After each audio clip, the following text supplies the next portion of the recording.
Bonjour à tous, heureux de vous retrouver pour l'analyse du Quintet Plus de ce samedi 31 décembre 2011 sur l'hippodrome de Vincennes. Il s'agira du prix de Bar-le-Duc, une très belle course européenne pour des 5 à 10 ans, n'ayant pas gagné 620 000 euros sur 2850 mètres grande piste avec un recul de 25 mètres à 301 000 euros. Dans ce Quintet Plus, ma sélection sera composée du numéro 15, Quigno du Relais, un excellent cheval qui a souvent brillé sur ce parcours. La dernière fois, il a conclu deuxième de la clôture du GNT derrière Kif de Villeneuve en lui donnant une très bonne réplique et en faisant même illusion dans la ligne droite en prenant un instant l'avantage. Il sera déféré des antérieurs, présenté et drivé par Sébastien Hardy, c'est un choix prioritaire. Ensuite le numéro 12, Sonalezan, un cheval qui lui aussi vient de s'imposer sur ce tracé, c'était dans le prix de Châteaudun. Il a très bien gagné ce jour-là en trouvant le passage après avoir attendu derrière Kif de Villeneuve. Cette fois-ci il retrouvera Dominique Locqueneux à son sulky, et donc ce numéro 12, Sonalezan, sera l'opposition directe à notre favori. Ensuite, le numéro 2, Spirit Beji, la meilleure chance théorique du premier échelon, un 50 de qualité, entraîné lui aussi par l'incontournable Franck Leblanc. Et il reste sur 3 podiums, notamment derrière des chevaux de classe comme Sogo et Sage de Brel. Donc logiquement, nous devrions le retrouver à l'une des 4 premières places de ce Quintet Plus. Ensuite, le 13, Pomerol de Lomac, un cheval qui n'a pas les gains en rapport avec sa qualité. Il a souvent connu des ennuis de santé au cours de sa carrière. Il revient bien, la dernière fois il a hérité d'un bon parcours, il a pris une 5e place très correcte.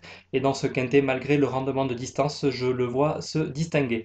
Ensuite, le 7 Keno de Montfort, très bien placé à la limite du recul, un Garato, déféré des 4 pieds, régulier lors de ses dernières sorties, et logiquement, il devrait jouer un rôle très intéressant. Ensuite, le 1 Célune d'Avinière, déféré des antérieurs, elle s'est montrée fautive les 2 dernières fois, une fois au monté, une fois à l'attelé, mais logiquement, elle devrait pouvoir se racheter. Ensuite, le 16 Kumba de Guest, très bien placé au plafond des gains, elle a beaucoup moins de marge maintenant pour la victoire, mais pour un accessible, tout reste possible. Et ensuite, le 14 Kérouan de G, qui malheureusement reste un petit peu fantasque parfois, comme la dernière fois il a fait la faute sans raison, mais sur son avant-dernière sortie où il avait gagné de façon impressionnante à Rouen-Mocanchi, il pourrait tout à fait en classe pure s'illustrer dans une course de ce genre. Donc voilà pour ce Quintet Plus, le prix de Bar-le-Duc, je vous rappelle ma sélection, le numéro 15, Quigno du Relais, le 12 Sonalezan, le 2 Spirit Beji, le 13 Pomerol de Lomac, le 7 Queneau de Montfort, le 1 Célune d'Avinière, le 16 Kumba de Guez et enfin le 14 Kérouan de G.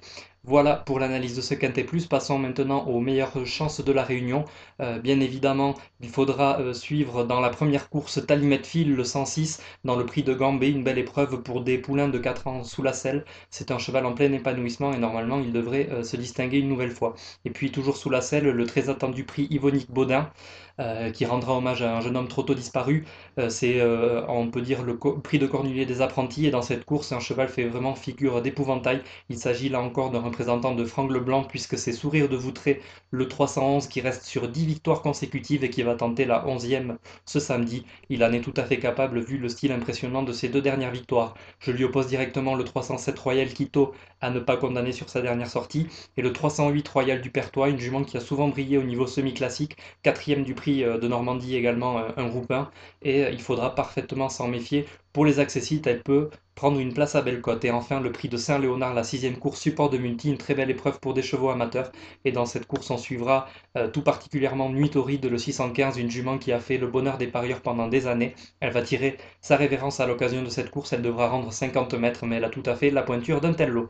Voilà pour la réunion 1 sur l'hippodrome de Vincennes. Passons à la réunion 2 qui aura lieu sur l'hippodrome de Pau avec de l'obstacle et notamment la première course, le Grand Prix des Pyrénées-Atlantiques, un steeple chaise pour des chevaux anglo-arabes âgés de 4 ans, avec Tikita Trésor, qui vient de gagner très facilement sur cette piste, le 107, et donc qui pourrait tout à fait doubler la mise. Également, le 701 dans le prix Jean de Toriac, une course de haie à condition pour 4 ans, Lovely Kiss, qui est une jument vraiment pleine de qualité. Elle vient de gagner très facilement sur cette piste après la faute d'une rivale, et donc la chute de cette rivale. Elle a gagné par 15 longueurs et ici elle pourrait tout à fait récidiver. Et enfin, la 9e course, support de multi, ça vaudra le coup d'attendre puisque ça sera une préparatoire à la grande course de haie de Pau. Et là, bien évidemment, on suivra avec une attention particulière le 901 Berryville qui vient de gagner une course préparatoire et qui est tout à fait bien placé dans cette course. Également Pythagore, le 906, qui lui a donné une très bonne réplique en dernier lieu. Et puis pourquoi pas, pour une surprise, le 903 Licato. Voilà pour l'analyse de ce dernier Quintet Plus de l'année 2011. Je vous souhaite de très bons jeux et je vous dis à demain pour l'analyse du Quintet de dimanche. Très bon jeu pour ce dernier Quintet Plus de l'année. Salut à tous.